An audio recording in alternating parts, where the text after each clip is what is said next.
Now we're going to tackle coral stitch, and this is a stitch that actually is worked many different ways, and in wool you're really concentrating on not fluffing it. So, and I use my needle as a laying tool. So what I'm going to do is come up at the top of an imaginary line here. In fact, I'll draw the line in and show you. So this is my line coming down here. Now, all I'm going to do is to take my needle down to one side. Now I'm exaggerating the size here so that it's very clear to you. Down on one side, up on the other side, but meanwhile I'm holding the loop, do you see?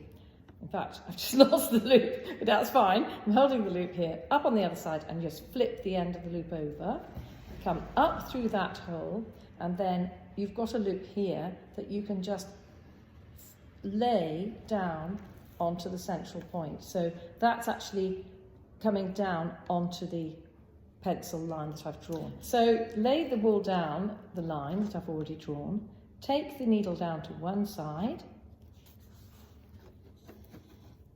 bring the needle up on the other side, and use this upper hand to just flip your wool over the top of your needle, like that. And then use your needle to just pass that down. Now you can see I've made an error here in that my return is way too long. So just a little reminder to myself, take your return, which is this bit here, fold it down and just pinch it tightly. In fact, for my grandchildren, I just put a little knot in the end there, but I don't do that for myself. Okay, so take the wool down, take the needle in, come up on the opposite side, flip that loop over the top of the needle, and then pass that down. I'll do that really slowly. Take the wool down, take the needle to one side, come up on the opposite side.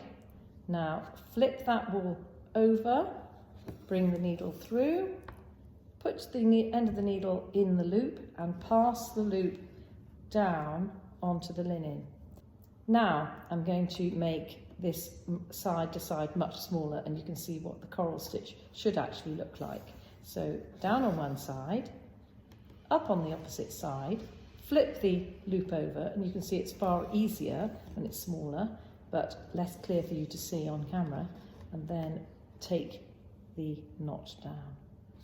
So one side, then up on the opposite side of the line, loop the wool over the top, and then pass that down. So with this lovely stitch, you can travel round corners, and you can work them very, very close together as well. And when you work them closely together, they really look incredibly pretty. So ones I'm working now, these ones are about 1/8 of an inch apart. So on off piece now, off the line. And of course you can work them without having to use the needle as a laying tool. But you can sometimes see that tension between the stitches, sometimes we quite lose that. So if you can just come a little bit closer, Karen, and I will show you what that corner looks like.